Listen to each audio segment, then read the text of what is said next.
नमस्कार मित्रों, नमो नमः। मैं हूं मुकेश दीवान और मित्रों आज हम पढ़ने वाले हैं इस क्लास में पर्यायवाची। मित्रों, पर्यायवाची शब्द पर्यायवाची, एक तो ये टॉपिक पढ़ेंगे, एक पढ़ेंगे विलोम और एक पढ़ेंगे लिंग निर्धारण।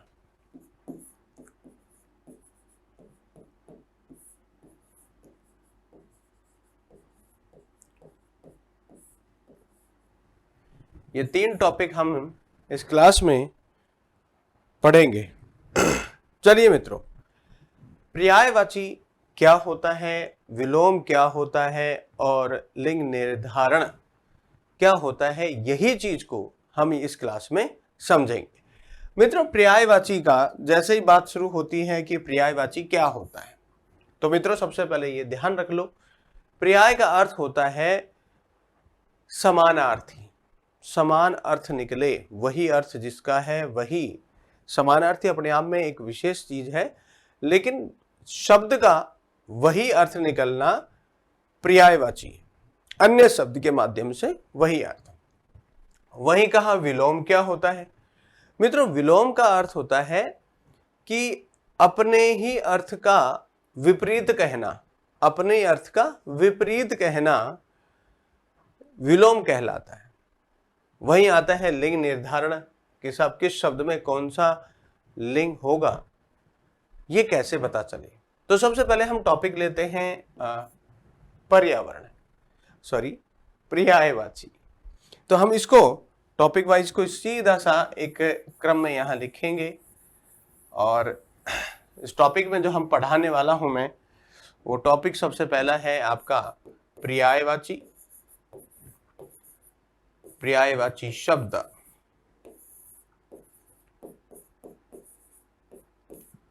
दूसरा टॉपिक हम पढ़ेंगे विलोम शब्द,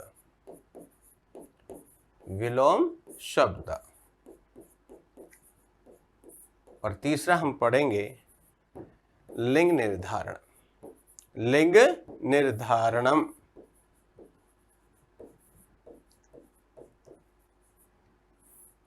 ये तीन चीजें हम आज पढ़ने वाले हैं। तो मित्रों, स्वागत करते हैं इस क्लास में और आगे बढ़ता हूं मैं, और पहला ही है पर्यायवाची। मित्रों, आपको यहां पर्यायवाची शब्दः टाइटल दिख रहा होगा, ठीक है। अब यहां देखो इसकी परिभाषा क्या है, पर्यायवाची शब्दों की परिभाषा क्या होगी यदि हम इसको लेके चलें और देखें। तो मित्रों, सबसे पहले हमें नजर आता है वे शब्द जो समानार्थी होते हैं, वे शब्द जो समान अर्थ वाले होते हैं, समानार्थी होते हैं, उन्हें पर्याय या पर्यायवाची शब्द कहते हैं। वे शब्द जो समान अर्थ वाले होंगे वो समानार्थी शब्द कहलाएंगे। कहा कैसे? कहा ऐसे कि शब्द आपका पहला है नदी। नदी शब्द रिवर, रिवर नदी। अब नदी शब्द के लिए समान अर्थ वाला कौन कौन सा है? जैसे सरिता, सरिता शब्द नदी के लिए आया। आपगा, अप कहते हैं जल को और आप गा कहते हैं नदी को। तटीनी, कुलंकषा, देखिए एक नया नाम आया है कुलंकषा, किसके लिए? नदी के लिए। तरंगिणी, तरंगिणी। यहां फिर से देखिए, आपने नदी शब्द का प्रयोग कर रहे हैं, नदी के लिए कौन कौन से पर्यायवाची होंगे? सबसे पहले आया सरिता, दूसरा आपगा, तीसरा तटिनी, चौथा है कुलंकषा, पांचवा है तरंगिणी। ऐसे बहुत शब्द हैं, लेकिन उनमें से ये पांच जो हमेशा परीक्षक में या पेपर में परीक्षक पूछता रहता है, वो है यहां। फिर आता दूसरा आता है भ्रमरः। भ्रमरः कहते हैं भंवरे को। मधुकर, जो शहद पे फूलों का रस चूसता है, एक तो मक्खी कहलाती है, दूसरा होता है भंवर। भ्रमर जो होता है उसे द्विरेफ कहते हैं, संस्कृत में द्विरेफ। द्विरेफ कहलाता कौन है? भ्रमर कहलाता है। और भ्रमर को ही अली कहते हैं। क्या कहते हैं? अली। अली का मतलब क्या होता है वो भी समझ लीजिएगा। अली कहा जाता है भंवरे को जिस पर एक हमारे हिंदी के साहित्यकार ने भी लिखा है, अली कली से क्यों बंध्यो आगे कौन हवाल। अली कली से, अली कली से। बिहारी जी ने बहुत सुंदर लिखा है कि अली, अली मतलब हे भंवरे, कली से क्यों बंधे हो, यानी छोटी सी जो फूल खिला नहीं है और कली से बंधा हुआ है, तेरा आगे क्या होगा जब यह कली फूल बनेगी। तो सचेत हो, तो राजा जी को सचेत किया। तो ध्यान रखिएगा कि भ्रमर का एक पर्यायवाची अली है। फिर कहा अलिन भी नाम भ्रमर का है। मधुप, मधुपा, मधुपा भी किसे कहते हैं? भ्रमर को। मधुकर भी भ्रमर को, और मधुव्रत भी भ्रमर को ही कहा जाता है। हो गया। सूर्य, सूर्य के लिए क्या क्या पर्यायवाची होंगे? नंबर एक नया है बिल्कुल, अंशु वाली। अंशु वाली जो है सूर्य को कहा जाता है। मार्तंड, दिवाकर, दिनकर, सविता और मित्र। फिर से देखें क्या कहा गया। सूर्य जो है अंशु वाली, मार्तंड, दिवाकर, दिनकर, सविता, मित्र, ये सारे के सारे पर्यायवाची किसके हैं? सूर्य के हैं मित्रों। चतुर्थ आता है समुद्र।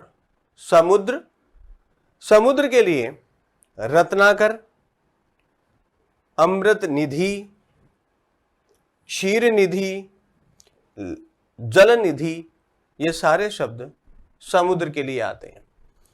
रत्नाकर, सागर तो है ही अपने आप में। अमृत निधि, क्षीर निधि, जल निधि, सागर, ये सारे नाम किसके हैं? समुद्र के हैं। कमल, कमलम का पर्यायवाची यदि हम जाएं तो अरविंदम, उत्पल्लम। उत्पल कहते हैं कमल को, जैसे नीलोत्पल्लम कहा नीला कमल, तो उत्पल किसका नाम है? उत्पल नाम है कमल का। पद्म, पुष्कर, पद्म नाम भी किसका है? कमल का। पुष्कर नाम भी है कमल का। सरसम और नलिनम, सरसम और नलिनम भी किसका नाम है? कमल का ही नाम है। तो मित्रों यहां पर हमने कुल 5 यहां पर हमने पर्यायवाची देखे, जिसमें नदी, भ्रमर, सूर्य, समुद्र और कमल का। इसके अलावा अब आगे बढ़ते हैं, देखते हैं। अगला है सर्प। सर्प जिसे नागह कहा जाता है, नागह सर्प। तो सर्पे का अही एक शब्द है, अही। अही सांप को कहा जाता है, चक्री कहा जाता है सांप को, सर्प को। पवनाशन, पवनाशन भी कहा जाता है। राजस्थान में तो एक पीवड़ा नामक सांप भी मिलता है जो सांस खींच लेता है। पवन यानी कि हवा को खींच लेने वाला जो है पवनाशन। व्याल, व्याल भी किसको कहा गया? सर्प को। विषधर, भुजंग, नागह, ये सभी पर्यायवाची किसके हैं? सर्प के हैं। अही, चक्री, पवनाशन, व्याल, विषधर, भुजंग और नाग। इसके बाद में शरीर शब्द। शरीर, हमारा जो शरीर है जिसे हम तनु भी कहते हैं, उसके लिए शब्द आया है गात्रम। गात्रम, कलेवरम, तनु, देह और विग्रह। ध्यान रखिएगा, शरीर को आप अपनी बॉडी का जो पर्यायवाची है, विग्रह भी किसका नाम है? संस्कृत में शरीर का है। फिर आया भू। भू का अर्थ क्या है? धरती। भू का अर्थ होता है धरती। अब धरती के तो पर्यायवाची बहुत ज्यादा हैं। भू, भूमि, अचला, अंता, क्षणा, जो ज्योति, बहुत सारे नाम हैं। भू, भूमि, अचला, अंता, रसा, विश्व, झरा, क्षोणी, जया, बहुत सारे नाम हैं। उनमें से कुछ नाम हैं जैसे भूमि, अचला, अनंता, रसा, धरित्री, धरणी, वसुधा, वसुंधरा। ये नाम जो हम यहां देख रहे हैं ये पर्यायवाची देख रहे हैं, और किसके? भू अर्थात धरती के, धरती के पर्यायवाची। ये ध्यान रखना होगा हमें। भूमि, अचला, अंता, रसा, धरित्री, धरणी और वसुधा और वसुंधरा। अग्नि, अग्नि शब्द के पर्यायवाची में हम जाएं तो सबसे पहले हमें मिलता है वैश्वानर। यह वैश्वानर नहीं है, वैश्वानर है। जी हाँ, वैश्वानर, ना कि वैश्वानर है। तो वैश्वानर बहुत सारे हिंदी में भी हाई स्टैंडर्ड तक ये शब्द पूछा गया है। फिर अग्नि का आता है अनल, नल नहीं है जहां, अनल आग। कृशाणु, पावकह, वहनी और दाहक। फिर से देखिए अग्नि के वैश्वानर, वैश्वानर, अनल, कृशाणु, पावकह, वहनी, दाहक। ये अग्नि के नाम हैं। जल, जल के पर्यायवाची क्या है? जल यानी पानी। तो पानी के पर्यायवाची क्या है? आप है। आपका नदी का पर्यायवाची है और आप है जल का पर्यायवाची है। उद्गम, उद्गम शब्द से तो आप सभी परिचित हैं, आप समाज में पढ़ चुके हैं। क्या पढ़ा था? प्राप्तोदक, याद ध्यान रखिएगा। नीलोद्गम, नीलोद्गम यानी नीला जल।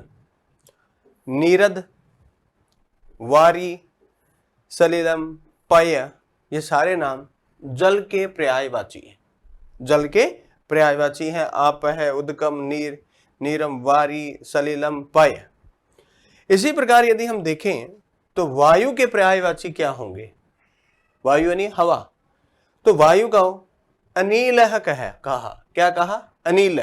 अनिल का अर्थ जैसा यहां कहा, देखो अनल, अनल मतलब अग्नि और अनिल का मतलब वायु। पवन, वात है, मातृश्रवा, समीर। मातृश्रवा का विशेष वेदों में प्रयोग हुआ है वायु के लिए। मातृ, जैसे यहां ध्यान रखिएगा, अग्नि के लिए वैश्वानर का प्रयोग होता है, वैसे ही वायु के लिए मातृश्वा का प्रयोग वेदों में विशेष हुआ है, यह ध्यान रखिएगा। मेघ, मेघ कहते हैं बादल को। किसको कहते हैं? मेघ, बादल को। अब यहां देखो घन, नाम कहां सुना था? घन, घनश्याम में घन का अर्थ क्या है? मेघ है। जलधर, नीरद, वारिद, अंबुद, और ये हमने फिर से रिपीट कर दिया है जलधर को। तो यहां सबसे बड़ा देखना होगा कि हमने, इसके अलावा और भी है लेकिन ये खास इसलिए है क्योंकि इनका प्रयोग कभी संधि में, कभी विशेष रूप से समास में, कभी इनका प्रयोग किया गया है और पर्यायवाची में तो विशेष रूप से पूछे गए। घन हुआ, जलधर हुआ, नीरद हुआ, वारिद हुआ, अंबुद हुआ, जलधर हुआ। तो यह हमेशा ध्यान रखना होगा कि ये जो पर्यायवाची हम पढ़ रहे हैं ये हमारे पाठ्य पुस्तक से लिए जा रहे हैं, ध्यान रखिएगा। इंद्र, इंद्र को और किस किस नाम से जानते हैं? आर्यों के राजा इंद्र कहलाते हैं। और शक्र नाम, शक्र किसका नाम है? इंद्र का। मघवा नाम किसका है? इंद्र का। पुरंदर नाम इंद्र का। मेघवाहक नाम किसका? इंद्र का। और जिष्णु, एक विष्णु एक जिष्णु, जिष्णु नाम किसका? इंद्र का। फिर से देखिएगा, शक्र, मघवा, पुरंदर, मेघवाहक और जिष्णु नाम इंद्र का है। पर्वत, पर्वत के लिए हम कहते हैं धर। जलधर तो कौन हो गया? बादल। जलधर तो कौन हो गया? बादल। और धर कौन है? पर्वत। नाग तो हो गया सर्प, नग कौन हो गया? पर्वत। गिरी पर्वत, शैल पर्वत, अचल। अच्छा, पृथ्वी का जो पर्यायवाची होता है वो भूमि का, वो तो होता है अचला, और पर्वत का जो पर्यायवाची होता है वो है अचलय। यहां एक और ध्यान रखिएगा, महिद्र। महिद्र भी किसे कहा जाता है? पर्वत को ही कहा जाता है। अगला शब्द है 15वां हमारे पास, राजा। राजा किंग, जिसे अंग्रेजी में किंग कहते हैं। अब यहां देखो, भूपति नाम किसका है? राजा का। भूभृत भी नाम किसका? राजा का। नरेश है नाम राजा का। नृपति नाम राजा का। महीपा, ध्यान रखना होगा, यह महिद्र पर्वत का नाम है और महीप नाम राजा का है। आगे कहा पार्थ। ओ, पार्थ का नाम तो बहुत बार सुना है, भगवत गीता में भी भगवान श्री कृष्ण ने अर्जुन को पार्थ पार्थ पार्थ कहा है, तो पार्थ राजा का नाम है। और क्षितिश, क्षितिश, क्षितिश नाम भी किसका है? राजा का ही नाम होता है। चंद्रमा, चंद्र, चंद्र जिसे हम मून कहते हैं, जो रात को जल दिखाई देता है आकाश में, निशाकर नाम है चंद्र का। दूसरा है चंद्रमा। इंदु, इंदु नाम भी चंद्रमा का है। शशि, शशि नाम भी चंद्रमा का है। राकेशा, राकेश नाम भी चंद्रमा का है। और विधु नाम भी किसका है? चंद्रमा का ही है। विधु नाम भी किसका है? चंद्रमा का है। यहां कहा चंद्र, निशाकर, चंद्रमा, इंदु, शशि, राकेश और विधु। हो गए क्लियर? इसके बाद में हमारा आया वृक्ष। वृक्ष किस किस का नाम है? नंबर 1 पादपः, वृक्ष का पर्यायवाची क्या है? पादपः। तरु, विटपी, द्रुम, महीरूह। अब यहां पे थोड़ा सा देखिएगा, महिद्र तो किसका है? पर्वत का है। महीप किसका है? राजा का है। और महीरूह किसका है? महीरूह वृक्ष को कहा जाता है। ये हमेशा थोड़ा सा ध्यान रखोगे तब आपका समझ में आएगा। फिर आया हमारे पास वनम। वनम शब्द नपुंसकलिंग भी है। वनम का पर्यायवाची है गहनम, अरण्यम, अटवी, विपिन। ये नाम किसके हैं? ये सभी नाम किसके हैं? जंगल के। गहन, अरण्य, अटवी, विपिन नाम जंगल के हैं। वहीं पर मत्स्य, मत्स्य, मत्स्य किसे कहते हैं? मछली को मत्स्य कहते हैं, मछली को। मीन और सफरी, मीन नाम होता है मछली का, फिश जिसे हम कहते हैं। तो मीन और सफरी नाम भी किसका है? मछली का ही नाम। तो मित्रों, इस तरह से हमने करीबन 19 शब्द जो है पर्यायवाची शब्दों के देखे हैं। अब हम देखेंगे विलोम शब्दों की बात पे करेंगे। तो आइए मित्रों विलोम शब्द पे चलते हैं। तो विलोम होता क्या है? सबसे पहले तो ये जानना होगा कि विलोम हम कहें किसको, विलोम हम किसको कहें। तो मित्रों यहां देखो, कहा जब एक शब्द अपने ही अर्थ का विपरीत अर्थ प्रकट करता है, या जब शब्द आपस में एक दूसरे का विपरीत अर्थ प्रकट करते हैं, तो उसे विलोम कहते हैं। देखिए मित्रों, यहां पर क्या किसे कहा? ये कह रहा है जब एक शब्द अपने ही अर्थ का क्या करे? विपरीत अर्थ बताए। कोई भी नाम हो, वो अपने ही नाम का दूसरा अर्थ बताए, यानी कि विलोम बताए, तो उसे हम क्या कहेंगे?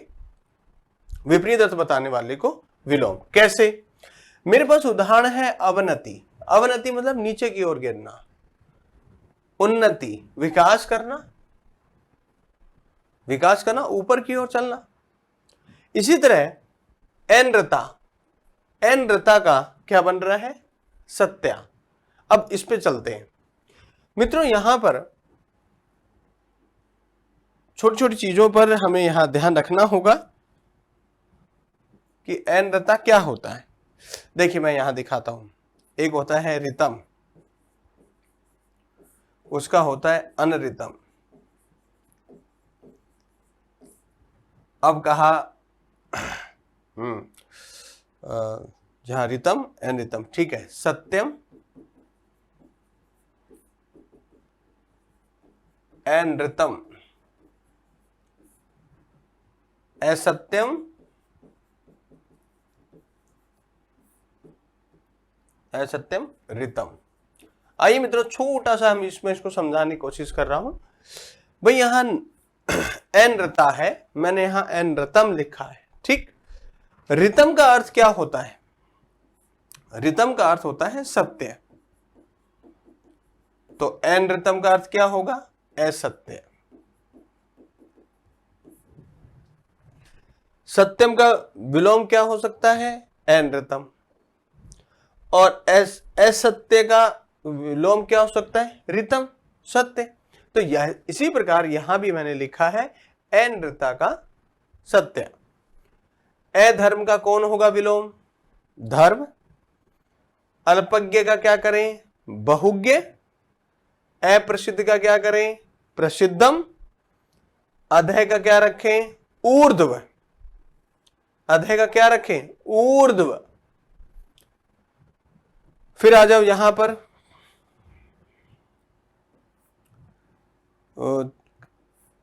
क्या है? अत्र, अत्र का तत्र। अहन का रात्रि। अज्ञ का विज्ञ। अधिमूल्यम, अधिमूल्यम का अवमूल्यम। अतिवृष्टि, अनावृष्टि। अतिवृष्टि का विलोम क्या होगा? अनावृष्टि। इसी तरह एक कदम आगे बढ़ो और देखो इसे, आबद्ध। देखिएगा मित्रों, यहां आबद्ध क्या होता है? आबद्ध कहते हैं बंधा हुआ, आबद्ध कहते हैं बंधे हुए को। विमुक्त। आदाय, सामान्य सा है, प्रदाय करेंगे। इह लोक, इह मतलब यह लोक, तो परलोक। उपकार, अपकार। उत्कर्ष का विलोम क्या होगा? अपकर्ष होगा, निष्कर्ष नहीं होगा। उत्कर्ष का निष्कर्ष विलोम नहीं होता है, उत्कर्ष का अपकर्ष। उत्तरार्ध, तो उत्तरार्ध का दक्षिणार्ध नहीं होता, तो क्या होगा विलोम? पूर्वार्ध। क्योंकि यहां उत्तर शब्द लिया है बाद वाले के लिए, ना कि उत्तर दिशा के लिए। उत्तरार्ध में जो उत्तर है वो बाद वाले के लिए कहा है, तो बाद वाला है तो पहले वाला, पूर्वार्ध। उच्चई, निश्चय। अधय का ऊर्ध्व होता है और उच्चय का निश्चय, निश्चय का उच्चय, ये ध्यान रखना होगा। अगला मेरे पास आया एकता। एकता का अनेकता, और अनेकता का विलोम एकता। एकाग्र चित्तम, एकाग्र चित्तम, तो विलोम क्या होगा? अन्य मनस्कम। एकाग्र चित्त मतलब ध्यान पूर्वक, अन्य मनस्कम मन भटका हुआ, तो अन्य मनस्कम का विलोम क्या होगा? एकाग्र चित्तम। औदार्यम, उदारता रखना। अनौदार्यम, उदारता नहीं रखना, तो अनौदार्य का विलोम क्या होगा? औदार्य।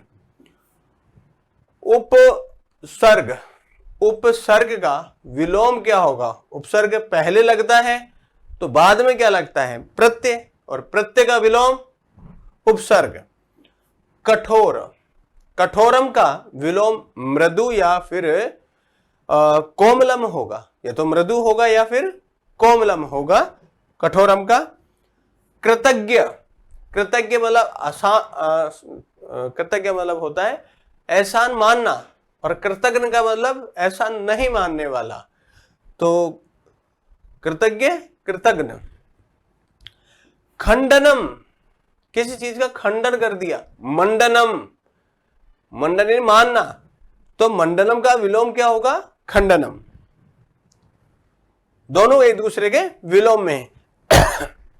खगोल, खगोलह का विलोम क्या होगा? भूगोल। अरे पक्षियों के बारे में जानना खगोल, भूगोल मतलब धरती के बारे में जानना। गणतंत्र का याद रखिएगा, स्वतंत्र विलोम नहीं होता। गणतंत्र मतलब लोगों का ही तंत्र होता है, और जहां लोगों का नहीं हो वहां राजतंत्र, विलोम। चपल, चंचल, चपल, जो चपल होगा तो विलोम क्या होगा? गंभीर, और गंभीर का विलोम क्या होगा? चपल। चिंतितम, चिंतितम का अर्थ का विलोम होगा निश्चितम। चिंतित है, निश्चित है। ज्येष्ठ, ज्येष्ठ का अर्थ क्या होता है? बड़ा। ठीक है, या तो विलोम होगा लघु या अनुज। ये लघु का मतलब यदि कोई चीज छोटी बड़ी छोटी है तो लघु, लेकिन यदि भाई है तो अनुज। अगला आया जागृतम, जागृत अवस्था तो क्या हो जाए? सुषुप्त अवस्था, सोने वाली अवस्था। सुषुप्तम, सुषुप्तम का विलोम जागृतम। इसके बाद तामसिकम, तामसिकम का विलोम क्या होगा? सात्विकम। तामसिक क्या होता है? अंधकार में ले जाने वाला, तो सात्विकम मतलब प्रकाश की ओर। तो तामसिक का विलोम सात्विकम, और सात्विकम का विलोम तामसिकम। ज्ञेय, ज्ञेय का क्या होगा? विज्ञेय, अज्ञेय नहीं होगा, ये ध्यान रखिएगा। हम बहुत जल्दी क्या करते हैं? ज्ञेय अज्ञेय, नहीं साहब, विज्ञेय होता है। दुष्कर्म, दुष्कर्म का सुकर्म। द्वेषः, द्वेष का विलोम क्या होगा? राग है। द्वेष घृणा रखना, विवाद रखना। राग है प्रेम, प्रेम करना। दृष्ट, दृष्ट का विलोम क्या होगा? विनम्र। नवीन, प्राचीन, नवीन का विलोम क्या होगा? प्राचीन है। और निर्गुणम का क्या होगा? निर्गुणम, जिसका कोई आकृति ना हो, निर्गुण है। सगुण, सगुण, निर्गुण का क्या होगा? सगुण। इसी प्रकार अगला हम देखें विलोम में तो पूरा, पूरा का अर्थ होता है पहले, तो पहले तो विलोम क्या होगा? पश्चात।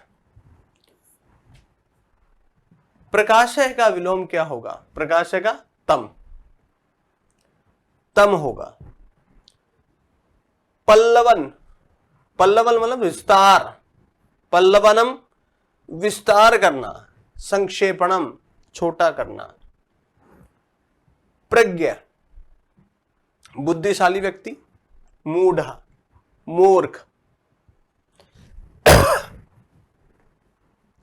विख्यात, विख्यात का विलोम क्या होगा? कुख्यात, और कुख्यात का विलोम होगा विख्यात। व्यष्टि, व्यष्टि का विलोम समष्टि, और समष्टि का विलोम व्यष्टि। संधि, जोड़ना, विलोम विग्रह, खोल देना। शीतम, शीतम का क्या अर्थ है? शीतम का है ठंड। उष्णम गर्मी। श्लाघा, निंदा। श्लाघा, श्लाघा क्या कहते हैं? प्रशंसा। सलाधा, सलाधा, सलाधा क्या होता है? प्रशंसा करना, और विलोम निंदा। और शिष्ट का क्या होगा? अशिष्ट, अपशिष्ट नहीं होता। शिष्ट का अपशिष्ट नहीं होता है विलोम, ये ध्यान रखिएगा। शिष्ट यानी सभ्य, और अशिष्ट मतलब असभ्य। कई बार हम क्या करते हैं? शिष्ट का अपशिष्ट 4 ऑप्शन में देखा, हमने गोले लगा दी। तो इस तरह से बेटा हमने मित्रों करीबन 48 विलोम पदों को देखा। जहां हमने पर्यायवाची देखे, वहां हमने विलोम को देखा। अब हम चलते हैं एक कदम और आगे, और अब हम करेंगे कुछ खास। कहा लिंग शब्द जो है विलोम पर्यायवाची को देखने के बाद अब हम देख रहे हैं लिंग का ज्ञान। एक्चुअल में लिंग की प्रॉब्लम क्या आती है कि हमें ये पता ही नहीं चलता कि संस्कृत में किस शब्द में कौन सा लिंग आ रहा है और कब, क्या है उसके नियम, ये समझ में नहीं आता। इसी चीज को समझाने के लिए यहां हमें समझना है। जैसे शाब्दिक अर्थ, शाब्दिक अर्थ में कहा लिंग का शाब्दिक अर्थ क्या होगा, कहा प्रकृति विभेद का है इकाई। प्रकृति स्वभाव, स्वभाव को विभेदक बनाने वाला, अर्थात शब्दों की पहचान हेतु लगाया जाने वाला चिन्ह। शब्दों की पहचान का अर्थ क्या है मित्रों, कौन सा शब्द पुल्लिंग में है, कौन सा स्त्रीलिंग में है, कौन सा नपुंसकलिंग में, ये समझा देना। ऐसी ही स्थिति में शब्दों को लिंग के आधार पर 3 भागों में हमने बांटा। पहला हमने रखा पुल्लिंग शब्द, दूसरा स्त्रीलिंग और तीसरा नपुंसकलिंग। पहला पुल्लिंग, दूसरा स्त्रीलिंग, तीसरा नपुंसकलिंग। अब पुल्लिंग शब्दों की हम बात करें तो मेरे सामने यहां रखे हुए, जरा सा देखना होगा ध्यान से। राम है, हरि, गुरु, पति, सखी, महिमा और पर्वत। यहां इन पुल्लिंग शब्दों में वो कौन से शब्द हैं जो लग रहे हैं कि स्त्रीलिंग वाले होंगे। देखिएगा यहां एक तो सखी शब्द लगता है और एक महिमा। अरे कि संस्कृत में ये दोनों ही पुल्लिंग के हैं। जी हां, क्योंकि स्त्रीलिंग में भी चले जाइए एक बार, यहां देखिएगा रमा, मती, नदी, ये देखिए एक सखी आ गया। देखिएगा ऊपर वाला सखी और यहां वाला सखी,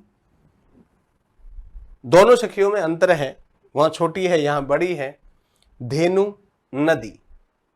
इसी प्रकार नपुंसक लिंग में भी देखें तो फलम, पुस्तकम, ग्रहम, भोजनम, सुखम। अर्थात साफ शब्दों में समझ में आ रहा है कि यहां विसर्ग है, यहां विसर्ग कहीं नहीं है, यहां पर मैं लगा हुआ है। तो ये क्या नियम है ऐसा कि जिससे हम ये पहचान सकें कि पुल्लिंग शब्द कौन सा होगा, स्त्रीलिंग कौन सा होगा, नपुंसक लिंग में कौन सा आएगा। ये समझने के लिए हमें एक एक नियम को समझना होगा कि पुल्लिंग में कौन से नियम काम करते हैं, स्त्रीलिंग में कौन से नियम काम करेंगे, नपुंसक लिंग में कौन से नियम काम करेंगे। तो आइए उसको, उन नियमों को भी हम देखते हैं। फिर से एक बार देख लीजिएगा किसको क्या कहा। लिंग का ज्ञान में लिंग का क्या अर्थ है, प्रकृति विभेदक इकाई कहलाती है लिंग, अर्थात शब्दों की पहचान हेतु लगाए जाने वाले शब्द। संस्कृत में लिंग के लिए कितने प्रकार शब्द कितने प्रकार के होते हैं लिंग के आधार पर? 3, पुल्लिंग, स्त्रीलिंग और नपुंसकलिंग। पुल्लिंग शब्दों का, स्त्रीलिंग का और नपुंसकलिंग का सबका हमने यहाँ उदाहरण देखे हैं। यहाँ पर देखने पर यह पता चल रहा है कि पति में भी छोटी है, मति में भी छोटी ई है, वहां पुल्लिंग है, ये स्त्रीलिंग है। वहीं पर हमने सखी और महिमा शब्द देखा, लग तो ये स्त्रीलिंग में रहे हैं लेकिन है ये पुल्लिंग में। वहीं पर हमने यहां देखा सखी शब्द है, बड़ी ई की मात्रा है, वो पुल्लिंग में है। तो ऐसी स्थिति में हमें नियमों को समझना होगा। तो इन नियमों को समझाने के लिए मैं दिखा रहा हूं लिंग निर्धारण के नियम। पुल्लिंग शब्द कैसे स्वीकार करें कि इस शब्द में पुल्लिंग शब्द ही है, ये पुल्लिंग शब्द है। तो यहां पर एक प्रत्यय दे रखा है मैंने, घय। याद कीजिएगा प्रत्ययों में पढ़ाते हुए मैंने समझाया था कि घय में से शेष ए रहेगा।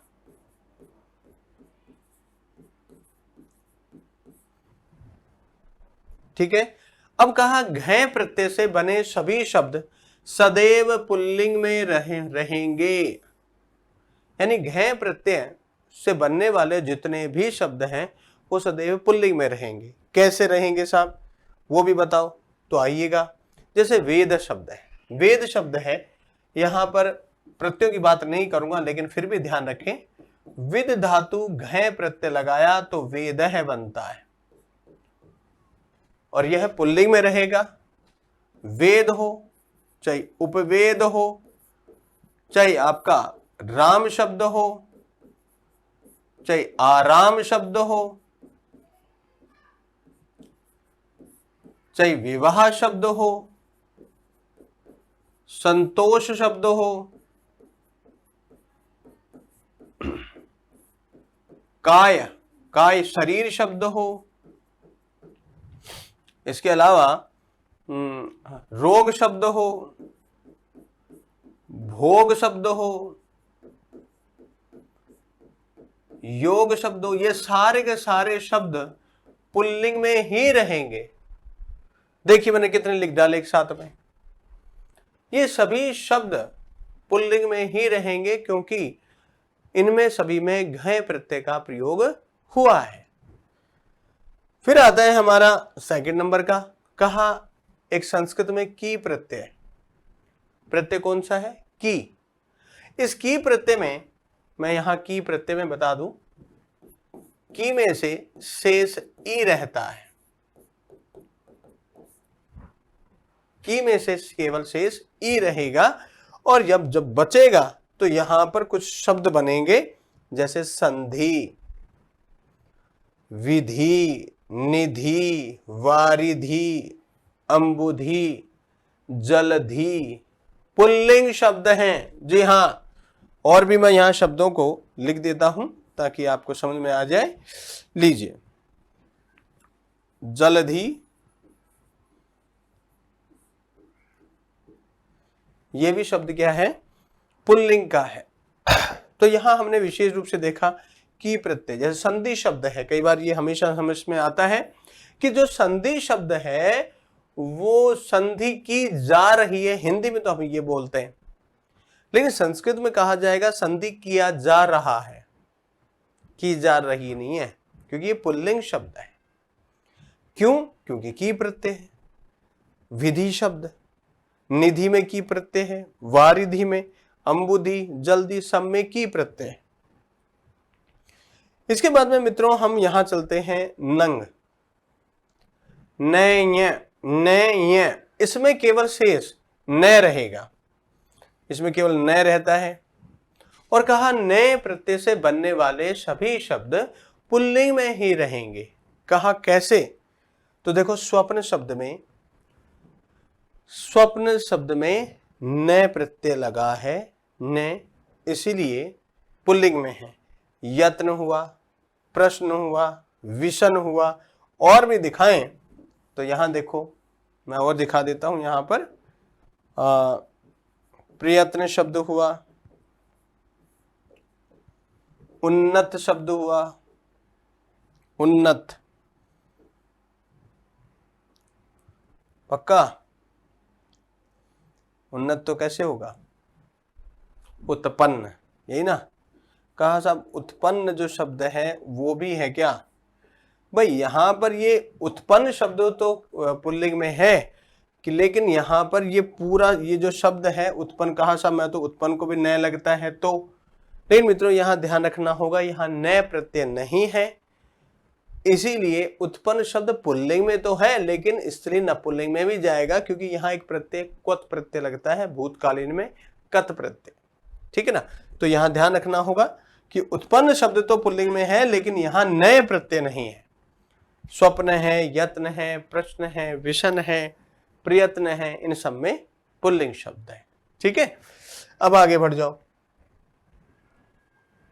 जिन शब्दों के अंत में आलय या आवाज शब्द आए, आलय और आवाज शब्द आए, विद्यालय, पुस्तकालय,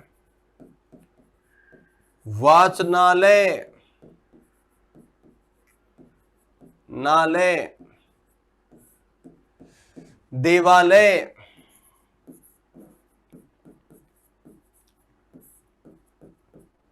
कारावास,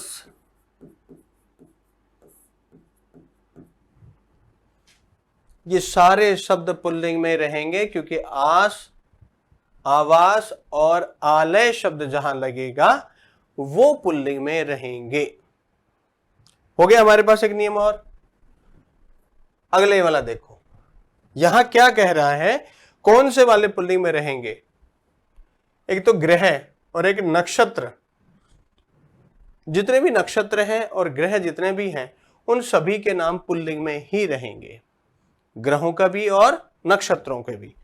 तो ग्रहों के और नक्षत्रों की जब बात शुरू हुई तो मैंने यहां देखा सूर्य है ही, चंद्रमा, मंगल, बुध, बृहस्पति,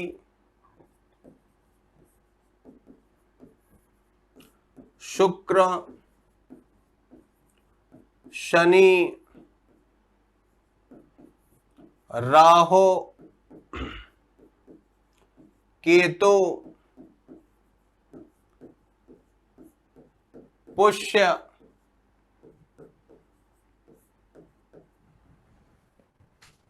मेरे हिसाब से हमने पूरे 7 सप्ताह का पूरे नक्षत्रों की बात की है, और आगे राहु, केतु और जो आपके पुष्य आदि नक्षत्र हैं, ये सारे के सारे पुल्लिंग में ही रहेंगे।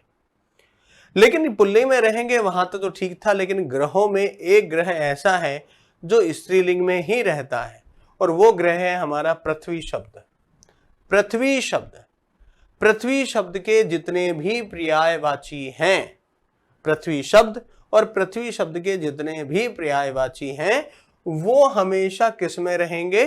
स्त्रीलिंग में रहेंगे। ये आपको ध्यान रखना होगा। पृथ्वी और पृथ्वी के पर्यायवाची जितने भी शब्द हैं, सब स्त्रीलिंग में। ठीक है। अब आया अगला हमारे पास 5 के बाद में 6वां कि पर्वत। एक तो पर्वतवाची शब्द जितने भी हैं, और समुद्रवाची समस्त शब्द किस में रहेंगे? पुल्लिंग में रहेंगे। कैसे रहेंगे वो भी देखो यहां धर, पर्वत का ध्यान एक रखा होगा, धर, महिद्र, याद कीजिएगा, महिद्र नाम भी आपने पर्वत का ही बताया था। महिद्र, गिरी, धर, महिद्र, अचलय है, अचलय नाम भी पर्वत का ही था। पर्वत का ही नाम था ना ये, है ना।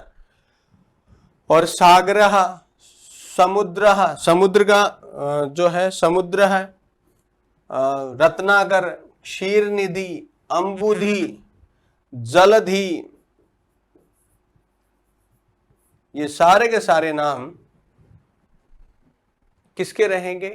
पुल्लिंग में रहेंगे। ये विशेष रूप से ध्यान रखिएगा कि पर्वतवाची और समुद्रवाची शब्द हमेशा पुल्लिंग में रहेंगे। इसके तुरंत बाद हमारे पास आया 7वां कि रसवाची। हमारी जीभ को 6 ही रस आते हैं, और रसवाची जो शब्द हैं वो सारे पुल्लिंग में रहेंगे। जैसे आपका मधुर, लवण, कटु, अम्ल, क्षीर, यदि आप, या क्षार, क्षार जो शब्द है किसमें? पुल्लिंग में ही रहेगा।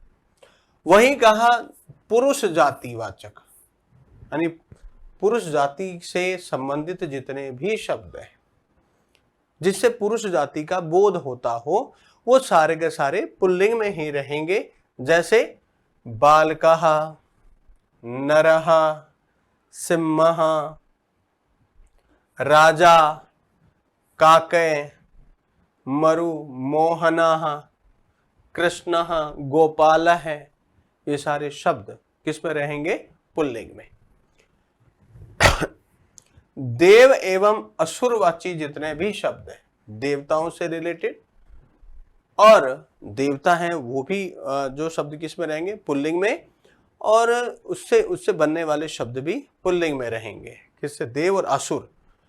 तो याद कीजिएगा, देव में इंद्र भी आते हैं। तो इंद्र के पर्यायवाची जितने भी शब्द हैं, पुरंदर है, शक्र है, सचीपति है, ये सारे शब्द किस में रहेंगे? तो वहीं पर मैंने उदाहरण रखा है, यहाँ शिव, दैत्य, दानव, कृष्ण, रावण है, और भी लो, और भी रखते हैं। दशानना,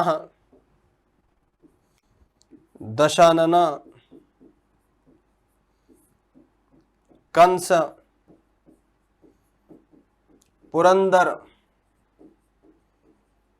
विष्णु, सब शब्द पुल्लिंग में रहेंगे। ब्रह्मा पुल्लिंग में रहेगा, यानी देव और देव असुरवाची जितने भी शब्द हैं वो संस्कृत में पुल्लिंग में रहेंगे। अब यहां एक और 10वां कहा नकारांत शब्द, यानी जिन शब्दों के अंत में मूल अवस्था में यदि अंत में न आ रहा हो तो वो किस में रहेंगे? पुल्लिंग में। अब यहां ये विशेष ध्यान रखना होगा कि मैंने यहां कुछ शब्द रखे हैं, मैं उनकी बात कर रहा हूं। जैसे आत्मन, आत्मन से आत्मा शब्द बन गया। राजन, राजा शब्द बना। युवन, युवा शब्द बनता है। तो यहां ये सभी पुल्लिंग में रहेंगे, इनसे बनने वाले सभी शब्द पुल्लिंग में ही रहेंगे। इसलिए आत्मा शब्द पुल्लिंग में क्यों है?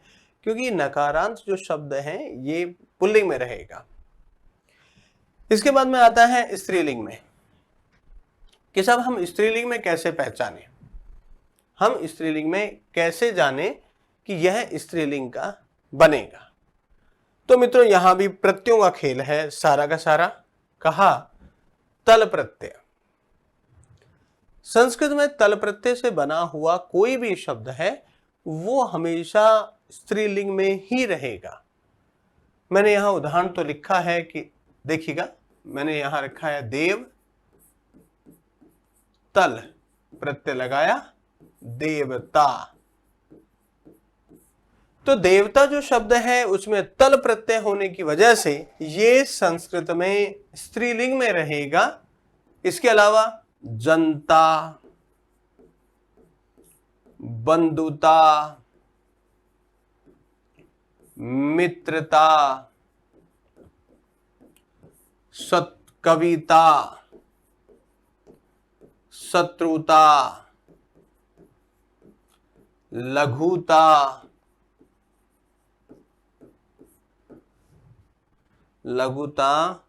सुंदरता,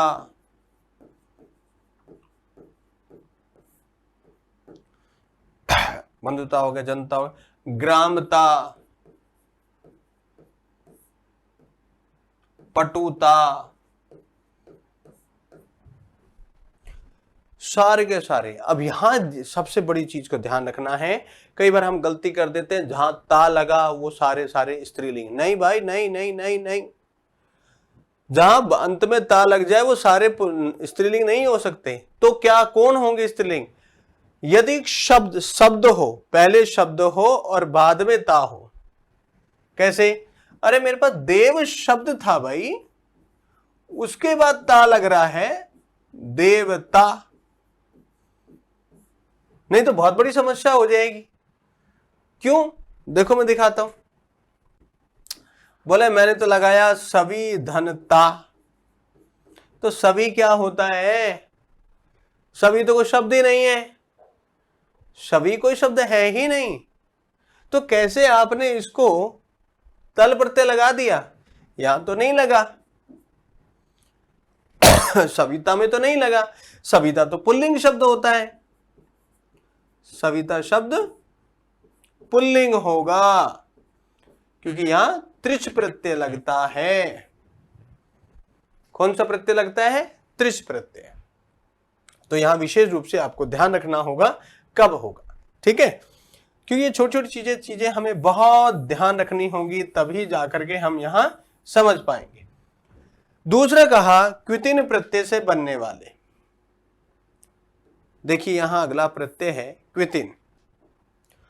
अब ये क्वितिन क्या है उस पर चले जाओ। प्रत्ययों में हमने पढ़ा था एक क्वितिन प्रत्यय से बने शब्द क्या हो जाएंगे? स्त्रीलिंग में। मित्रों क्वितिन में बस शेष क्या रहता है? क्वितिन में रहता है ती शेष। अब देखो यहां भक्ति में ती प्रत्यय लगा है, क्वितिन, भक्ति, शक्ति, शांति, क्रांति, कांति,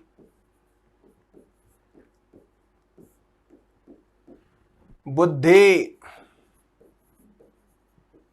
सिद्धि,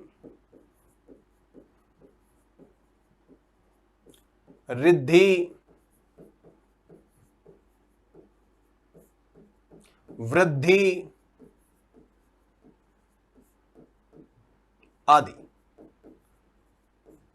सभी शब्द ये किस में रहेंगे? स्त्रीलिंग में रहेंगे, क्योंकि ये सारे सारे किससे बने हैं?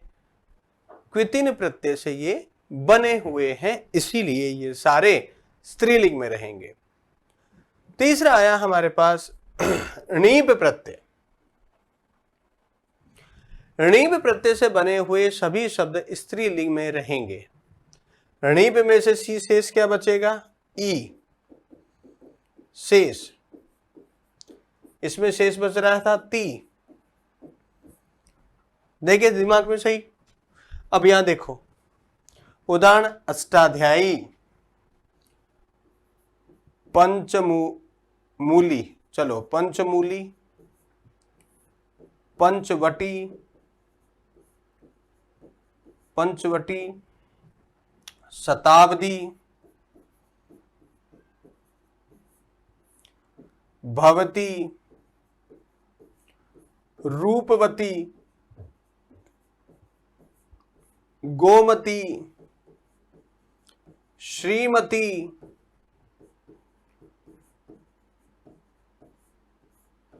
इन सब शब्दों में णीप प्रत्यय का प्रयोग हुआ, इसीलिए ये सभी के सभी स्त्रीलिंग में कहलाएंगे। णीप प्रत्यय के बाद अगला प्रत्यय है हमारे पास टाप। टाप प्रत्यय में शेष रहता है मित्रों आ, शेष यही रहेगा। अब कहा टाप प्रत्यय से जितने भी शब्द बनते हैं वो सारे के सारे स्त्रीलिंग में रहेंगे। कहा कैसे? देखो हमारे पास यहां पर, क्योंकि टाप प्रत्यय का प्रयोग कहां होता है वो भी ध्यान रखिएगा। पुल्लिंग शब्दों को सीधा ही स्त्रीलिंग में बदल देता है, पुल्लिंग से सीधे स्त्रीलिंग में। अज किसको कहते हैं? बकरे को, और अजा बकरी को। शिक्षक नर अध्यापक, और शिक्षिका महिला अध्यापक। ठीक, यहां पर इसके बाद में और सोचो, इसके बाद में चटक, चिड़िया, अश्वा, मकरा, मकरा कहते हैं मादा मगरमच्छ को। ठीक है, चटक चटका, एडक, तो एडक से एडका, एडक से एडका, सोचते जाइएगा। विलात से विलाता,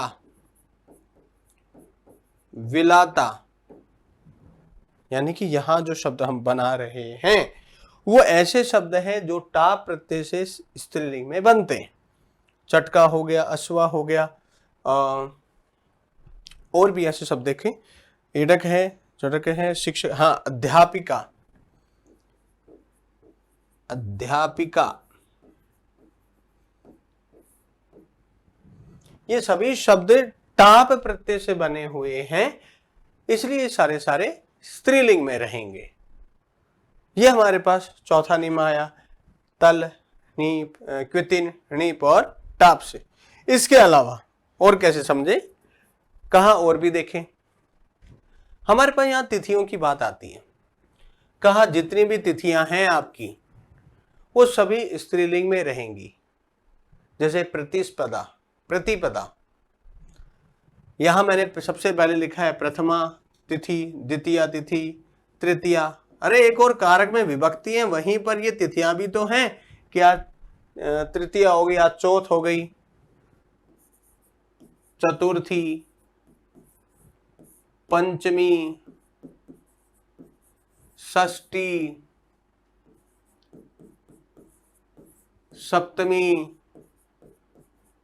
अष्टमी, जी हाँ अष्टमी, नवमी, नवमी, दसवीं, आज दसवीं होगी भाई, एकादशी, एकादशी, द्वादशी, त्रयोदशी, चतुर्दशी,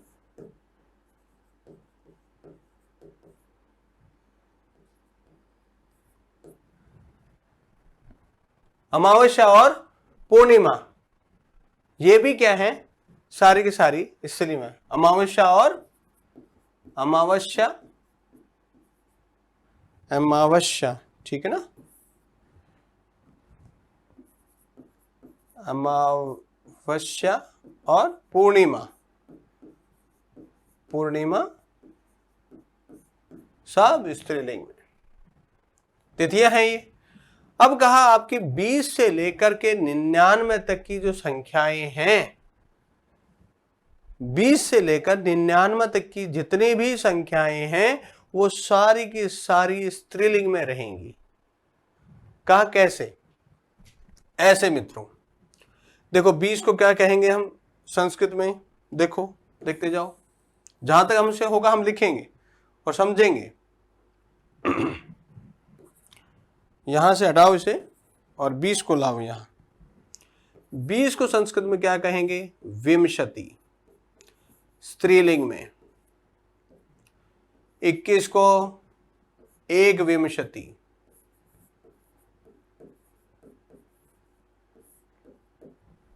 22 को गिनतियों में भी हम देखेंगे इसको द्वाविंशति, और इसी प्रकार चलते चलते यदि मैं यहां टिक टिक टिक टिक करके 30 कहूं तो त्रिंशत जो है वो भी स्त्रीलिंग में ही रहेगा।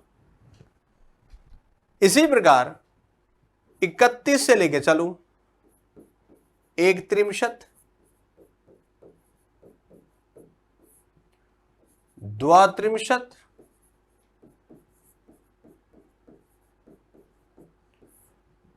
त्रयत्रिंशत, त्रयस्त्रिंशत, और यहां से सीधे आगे दौड़ जाओ और कहां लगाना है? चत्वारिंशत।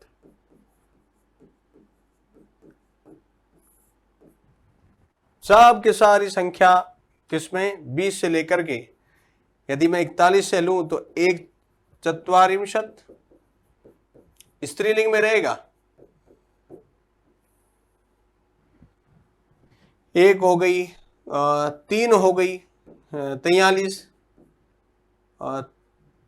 त्रयश्चत्वारिंशत्,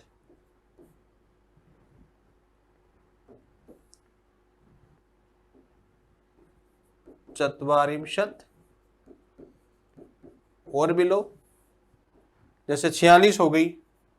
46 को संस्कृत में क्या कहूं? 60 चत्वारिंशत्,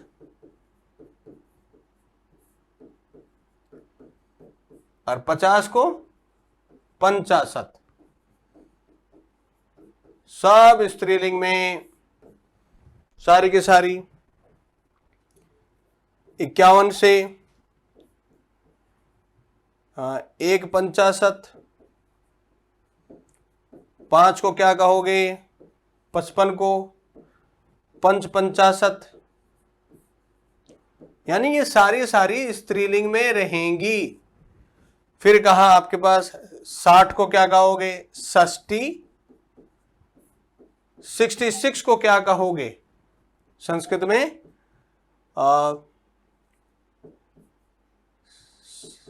67 हो गया। और देखो 70 को क्या कहने वाले हो? 70 को यहां लाओ। 70 को क्या कहोगे? सप्तति। 80 को क्या कहने वाले हो? अशीति। सब स्त्रीलिंग में रहेंगी सारी के सारी। 90 को क्या कहोगे? नवति। 96 को क्या कहोगे? षण्णवति। षण्णवति कहा जाएगा। और ये सारी की सारी संख्याएं षण्णवति। और 99 को क्या कहते हैं? 99 को एकोनशतम, ये कहेंगे ना, बस एकोनशतम नहीं हो सकता स्त्रीलिंग में। ध्यान रखिएगा, यहां पर नवनवति संख्या तो हो सकती है स्त्रीलिंग में, किंतु एकोन शतम जो शब्द है वो नपुंसकलिंग में बनेगी। एक कम सौ से एक शतम वाला में अभी नपुंसक में जाएंगे, वहां भी देखेंगे इसको, है ना। तो ये सारी जो संख्याएं हैं वो सारे के सारी कहां हैं? स्त्रीलिंग में बनेंगी। 20 से लेकर 99 तक की संख्याएं। अब हमारे पास आया नपुंसकलिंग में। बताओ फिर नपुंसकलिंग में कैसे देखें हम? तो नपुंसकलिंग शब्द के नियमों में हम जाएं तो सबसे पहले तो हमें आ जाना चाहिए कि हमारे यहां संस्कृत में एक अव्ययी भाव समास है। संस्कृत में अव्ययी भाव जो समास है उसमें जितने भी, संस्कृत में ध्यान रखिएगा, मैं हिंदी की नहीं कर रहा बात, अव्ययी भाव समास में जितने भी शब्द बनते हैं सब नपुंसकलिंग में रहेंगे। कैसे? चाहे वो अधिहरी शब्द हो, चाहे वो उपकृष्णम शब्द हो, बेशक वो चाहे यथाशक्ति शब्द हो,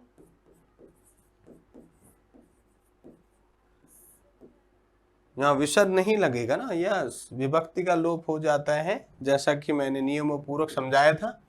सहरी हो, निर्मक्षिक, यहां लगा भी दिया है ना, हम भी बड़े बदमाश हैं। निर्मक्षिकम है,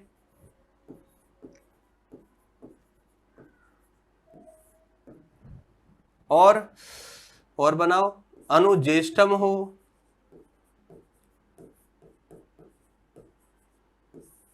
आदि आदि, सारे के सारे जो हैं और भी जो उदाहरण है वो सब किसमें है? नपुंसक लिंग में बनेंगे। किसके उदाहरण? अव्ययी भाव समास के जो उदाहरण हैं वो। अब नपुंसक लिंग में अगले विषय के लिए हम ध्यान रखिए, ल्युट प्रत्यय का प्रयोग किया था हमने। ल्युट प्रत्यय से बनने वाला जो पद है, ध्यान रखिएगा, ल्युट में से यू शेष रहता है और यू के स्थान पर अन हो जाता है। यू और ना को सूत्र से अन हो जाता है और नपुंसकली में रहेगा। जैसे उदाहरण देखें, दानम, व्याकरणम, करणम, स्नानम, भोजनम,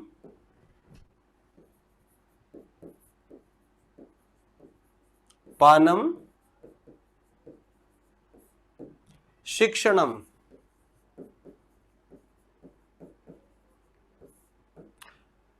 शिक्षणम, फिर श्रवणम, भाषणम, पठनम, लेखनम, ये सभी शब्द जो बने हैं यहां से लेके वहां तक सब ल्युट प्रत्यय से बने हैं और ल्युट प्रत्यय से बना शब्द जो होगा वो नपुंसक लिंग में ही रहेगा। अगला है मित्रों, कुछ शब्द हैं विशेष जिनका भी ध्यान रखिएगा। फल शब्द हुआ, धन शब्द है, गृह शब्द है, वन शब्द है, नगर शब्द है, मंदिर शब्द है, पुस्तक शब्द है, ये सभी शब्द नपुंसक लिंग में रहेंगे। अब देखिएगा, मैंने फल का देखते हैं, फलम, फले, फलानी, नपुंसकलिंग में बनेगा, बना कि नहीं बना? इसी तरह धन का, धनम, धने, धनानी, नपुंसकलिंग में। फिर क्या बना भाई? वन, वनम, वने, वनानी,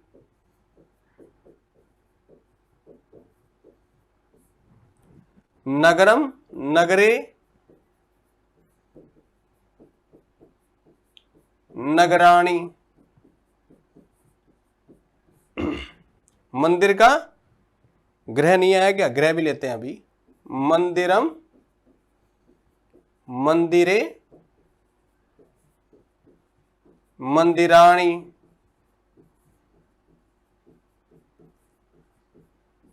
क्या लेना था?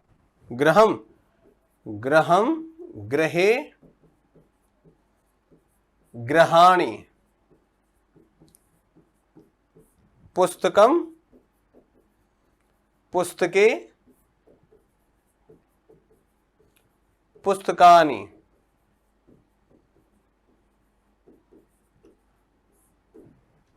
इसी प्रकार वारी शब्द है। अच्छा यूं कहूं, जल के जितने भी पर्यायवाची हैं सब नपुंसकलिंग। एक और लिखेंगे हम विशेष रूप से यहां पर कि जल जो शब्द है उसके जितने भी पर्यायवाची हैं सब नपुंसकलिंग में रहेंगे। अब यहां पर मैं यहां लिख दूंगा, नोट डाल करके नोट वाला डाल देता हूं। जल शब्द के सभी पर्यायवाची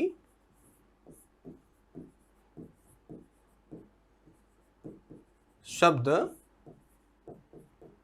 नपुंसकलिंग में रहेंगे।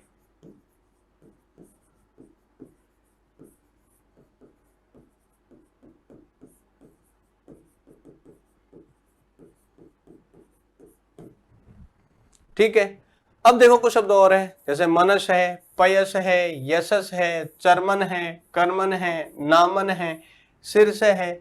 ये जो सभी शब्द हैं ये सभी शब्द नपुंसकलिंग में रहेंगे। कौन कौन से शब्द? मनस मन, पयस जल, मैंने पहले ही कहा पयस शब्द नपुंसक इसी का आता है।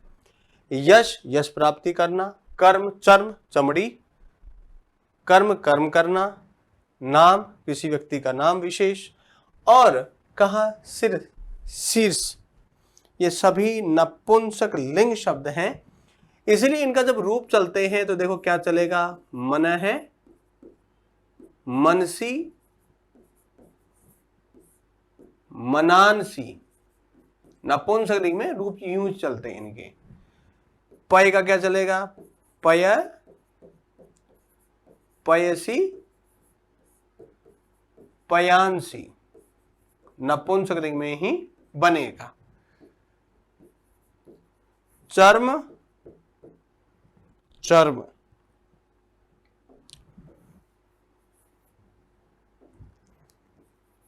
चर्म चर्मणि,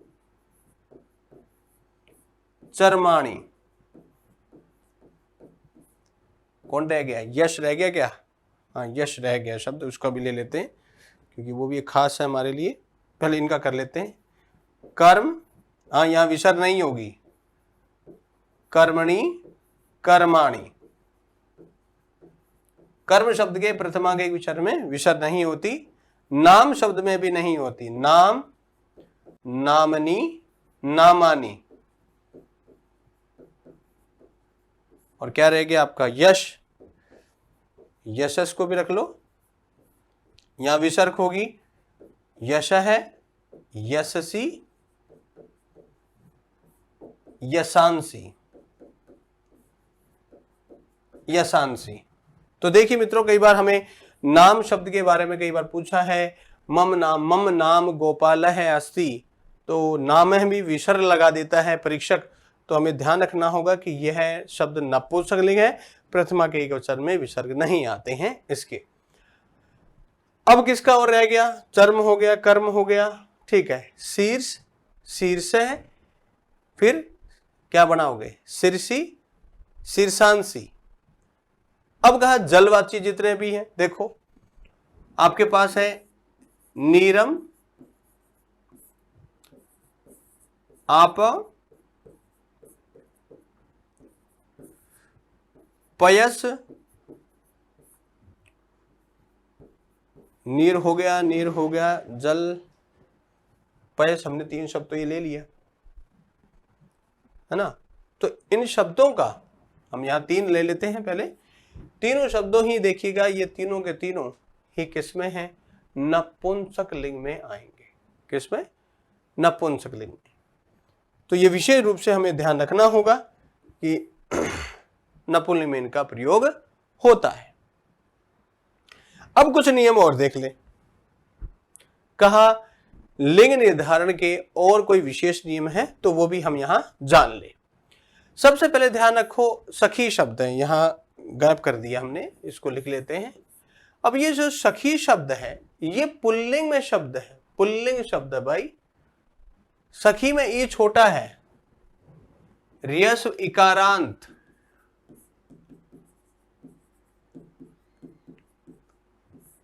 सखी शब्द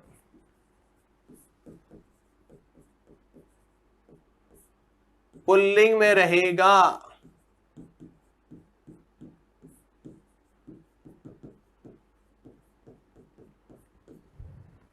वहीं पे कहा दीर्घ है क्या, ये ई बड़ी है क्या, कहा यस, दीर्घ इकारांत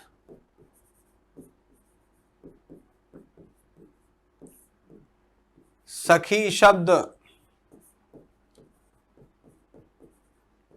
स्त्रीलिंग में रहेगा।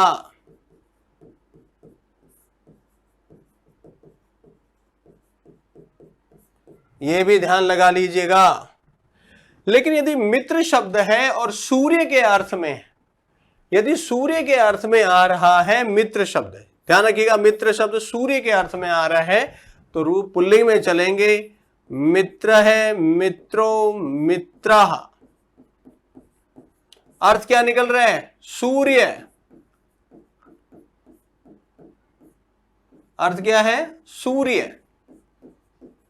यदि सूर्य अर्थ में जा रहा है मित्र शब्द तो मित्र शब्द क्या रहेगा, पुल्लिंग में रहेगा, पुल्लिंग में रहेगा। लेकिन यदि मित्र शब्द का अर्थ सखा है, मित्र शब्द का अर्थ सखा यानी फ्रेंड है, तो यह नपुंसकलिंग में जाएगा। जी हां, क्या बनेगा, मित्रम, मित्रे, मित्राणि। और अर्थ क्या निकलेगा, अर्थ है भाई सखा, फ्रेंड। इसी प्रकार यहां संख्या आ गई एक कि 100 की संख्या, एक तो किसकी, 100, एक तो ये संख्या, और एक ये वाला 1000 यानी सहस्त्रम। दोनों ही संख्या नपुंसक लिंग में ही रहेंगी, दोनों संख्या ही किस में रहेंगी, नपुंसक लिंग में। इसी प्रकार संख्या जो हम बात कर रहे हैं, हमने 20 से लेकर के 99 तक की बात को कहा था कि वो स्त्रीलिंग में रहेंगी। वहीं हमने बात की है कि 100 और 1000 की संख्या नपुंसक लिंग में। यहां एक और बात आई कि 1, 2, 3 और ये 4, ये जो चारों संख्याएं हैं 1, 2, 3, 4, ये चारों संख्याएं ही तीनों लिंगों में चलेंगी और अलग अलग रूप बनाएंगी। कैसे, देखो पुल्लिंग में एकः, एका, एकम। यहां पर ध्यान रखना होगा, ये पुल्लिंग में, ये स्त्रीलिंग में और ये नपुंसक लिंग में। इसी प्रकार द्वौ, द्वे, नपुंलिंग में भी द्वे, यहां पुल्लिंग में, स्त्रीलिंग में और नपुंसक लिंग में। इस तरह से मित्रों हमने यहां देखा कि हम लोगों ने यहां पर एक फिक्स कर लिया कि हां, हमारा लिंग निर्धारण का ये चैप्टर तैयार हो गया है। तो मित्रों अब आपको समझ में आ गया होगा कि पुल्लिंग, स्त्रीलिंग, नपुंलिंग शब्दों का लिंग निर्धारण कैसे किया जाता है। तो अब आप इसे लिख सकते हैं, ठीक है।